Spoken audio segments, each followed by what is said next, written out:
Good morning guys, let's hope this video lasts longer than 5 minutes. I don't know what's going on. I don't know whether it's my internet cutting out. I don't know whether it's my phone.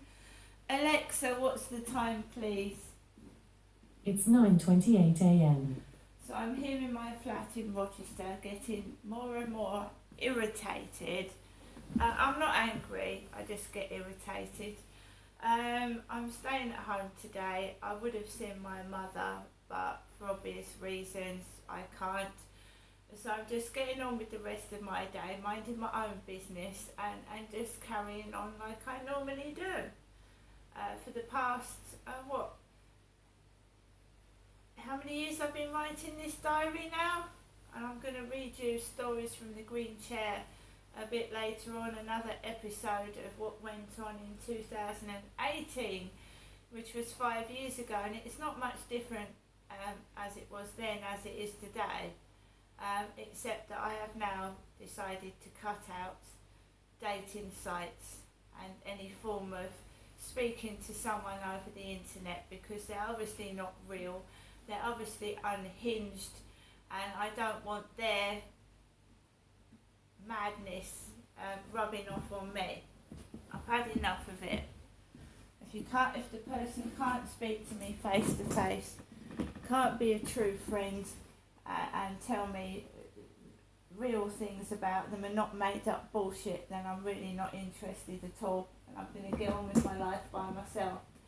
However boring, mundane and irritating it may be, I don't need to communicate with someone that is obviously trying to get me into trouble. And I don't do internet things anymore. I'll do my YouTube videos, but I'm not corresponding with people over the internet that are just intent on upsetting me and to be nasty, and also to be nosy, to find out what I'm doing, where I'm going, and also to make fun, which is hurtful and does affect people's health. Bullies do affect people's mental health. Don't you think that bullies affect people's mental health? Keep going on about someone, how the way they look, what they've got, what they haven't got. Don't you think that you think you're being macho, like crushing a woman to the floor, because I am a woman, is good for your ego? I hope it is, because it's just done me harm. It's made me feel ill. All this, taking the piss out of what I look like and making fun of what I've got and haven't got, and then you've got more than me. Do you think that does anything for someone's mental health? Because it doesn't. It makes it worse. It doesn't, trying to incite someone into bad behaviour by mocking them and making fun of them and being cruel to them. Do you think that's clever? Because I don't. Maybe you've got something wrong with you, you've got something severely wrong with you and you can't help it. I suggest you try and get the help you need. That's to the bully guys. They've got to get at me in some way, shape or form. If it isn't over the internet, if it isn't over a telephone message, it's some other form of bullying. I got these balloons from eBay the other day. They're smiley face balloons. At that time I was corresponding with someone over the phone. I was messaging them all day, and I said I was going to get some nice punch balloons from eBay. What turned up was very, very small, and they are extremely crazy balloons because they pop for no reason, and a child blowing these up could get hurt from them. So one blew up on my arm as I was blowing it up with this pump. I thought I'd got some nice punch balloons. In fact, these keep popping for no reason. It fucking nearly gave me a heart attack just now. I blew one up, tied it up, put it over there, and I was getting on with something and it popped really loudly. Made me jump out my skin. Here's a pack of about 10 of them, come from eBay. They're actually quite dangerous.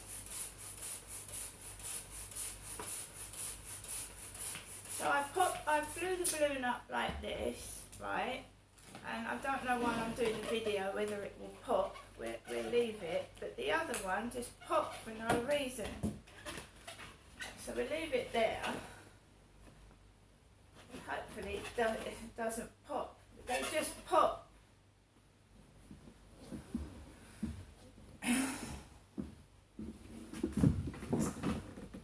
You'll have to forgive me. I've been indoors, like, by myself without actual human conversation or contact for nearly a week.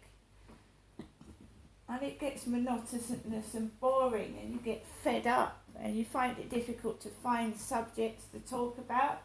But I will try. Alexa, good morning. Here's what I found. What have you found for me?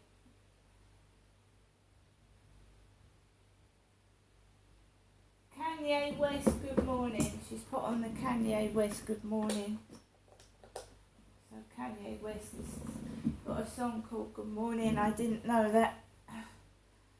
So stay there, balloon. Don't pop for no reason, please. And keep it away from Max as well. Didn't realise Max was sat there. Seriously, it just popped and made me jump.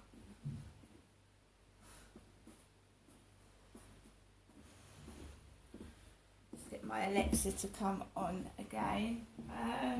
The cleaners will come in the building today. The cleaners.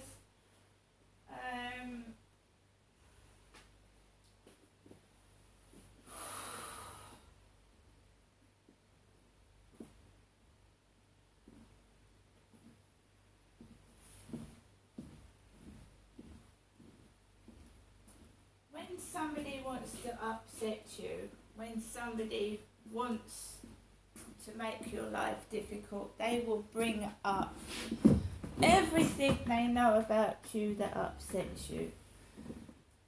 And sometimes I just cannot get myself out of this feeling like I'm so fed up of doing the same mundane things every day.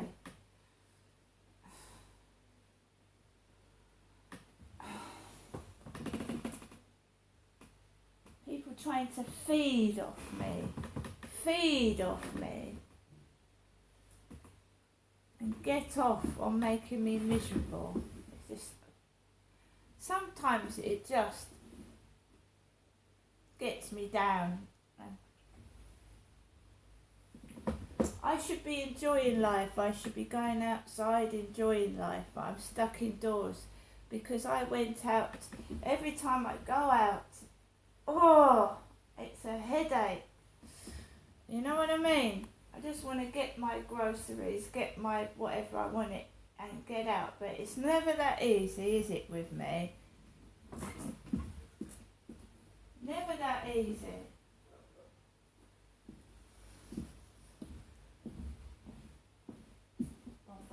Alexa, LBC Radio. LBC London from Global Player. Yeah. But the best thing I ever bought in Lidl recently is reusable tie wraps. You can't. You know the zip ties that the police. How can you reuse them? The whole joy is that No. You put them on, they've got a wee catch on the new ones, and you take it off and you reuse it again and again and again. Wow. I call them zip ties. I call them zip ties. Yeah. But that's the joy of Lidl, is you find things that you never use. If you still have competition, with I've installed garage doors for a business and I'm retired now, but right. Many Lidl things were in a garage or Aldi things, so it's the thing. There's things that there's people at 95 and they've got, nylock nuts, drills, hammers. Yeah. What are they going to do?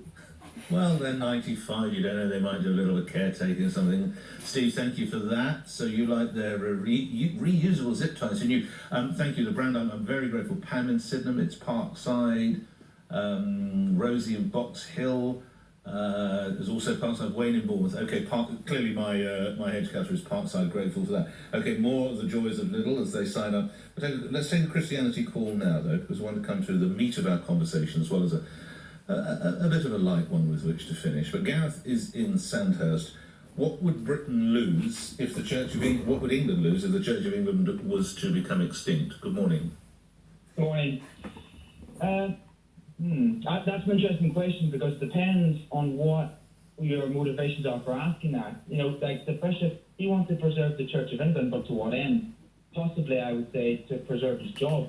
I think whether Christianity is relevant or not to this country is the relevant question, because it's not there to be relative. You know, church. The whole purpose of the church is to bring mankind back in communion with God, and so if that begins to shift with the sentiments of the public, then it loses its entire purpose. It's not supposed to be. It was never meant to be an institution. What do you mean it wasn't meant to be an institution? Well, the whole idea of Christianity now is that what I would term a cultural Christian. You know, you ask someone in the street, "Oh, I'm a Christian," but what does that really mean to them? Have they professed faith in Christ and been baptized and are there purely to enjoy the glory of God, or are they just there to uphold what we term the British values? That's what I mean. This idea of Christianity has been watered down. But you can have, I'm a little nervous because you can have British values and be Jewish or Catholic or Buddhist or have no faith whatsoever, can't you? What you're calling British values there sounds to me just well, like you said morality. British. You said British values. I didn't.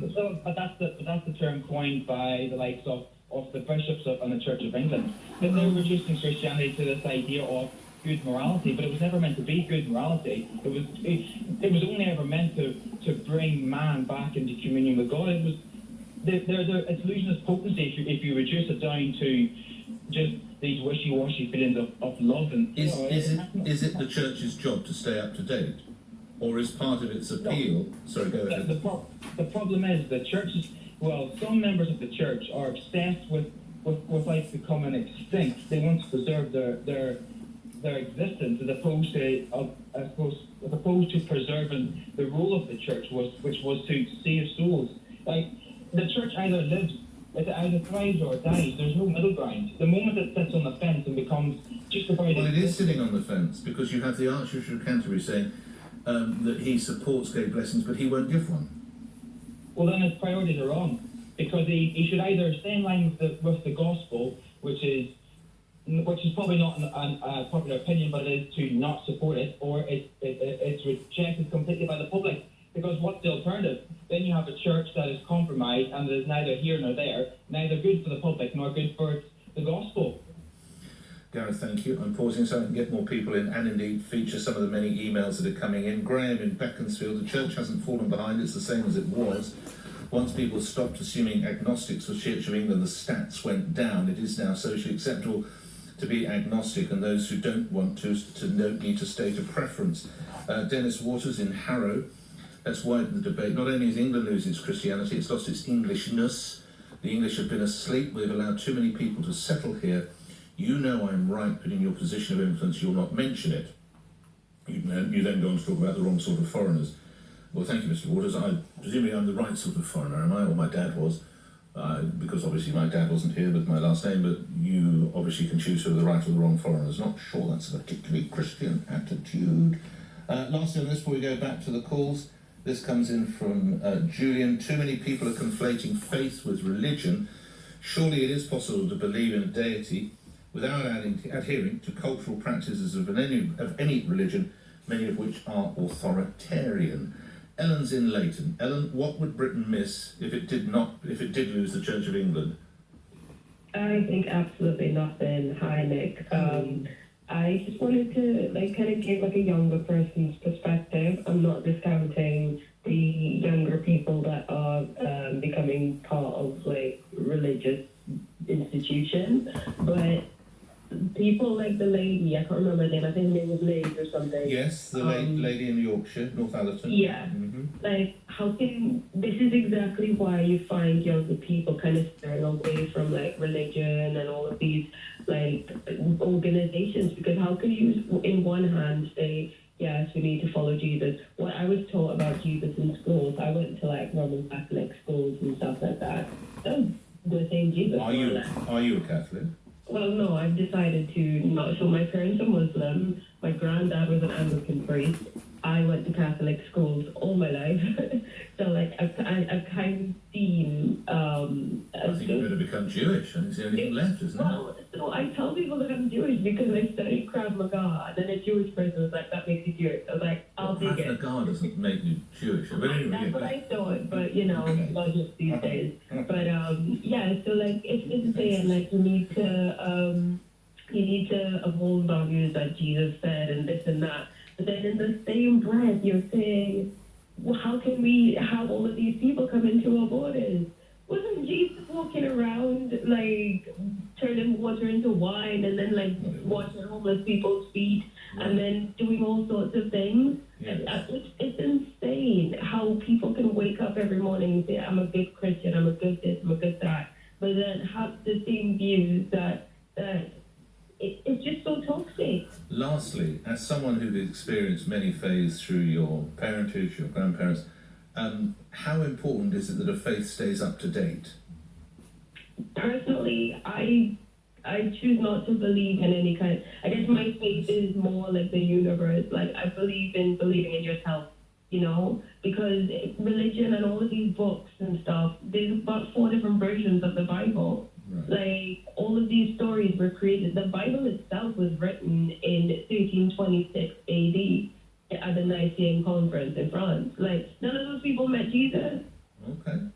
Ellen, with such a broad experience, thank you for that.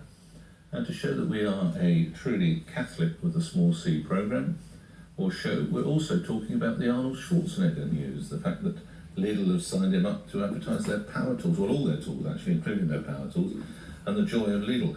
Judy's in Chesterfield. Are you a regular shopper there, Judy? Good morning. Yeah. Hiya, Nick. Nice to speak to you.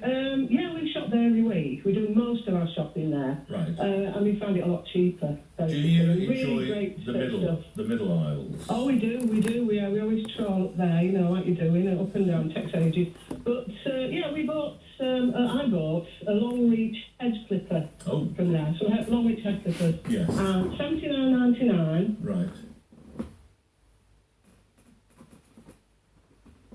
And I'm 69 years old, and I can handle this really well. It's bottom heavy, so it's not, falling out your hands. No, I get it. It's fantastic. Yeah, I really love it. Is it one of these Parkside that everyone's telling me about? It is, yeah, it is. It's a Parkside. I mean, I don't know what people think.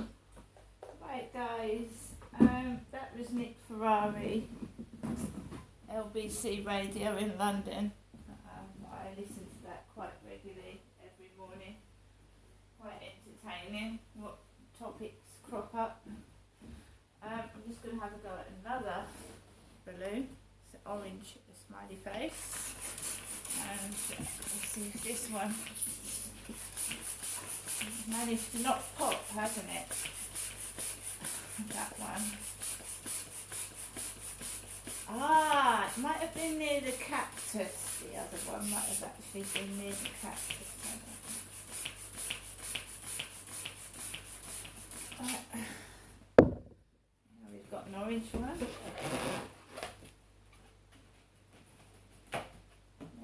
Some orange smiley face one there I've blown up along with the red one. If they pop, they pop. If they don't, they don't. Have a good Wednesday, guys. See you later.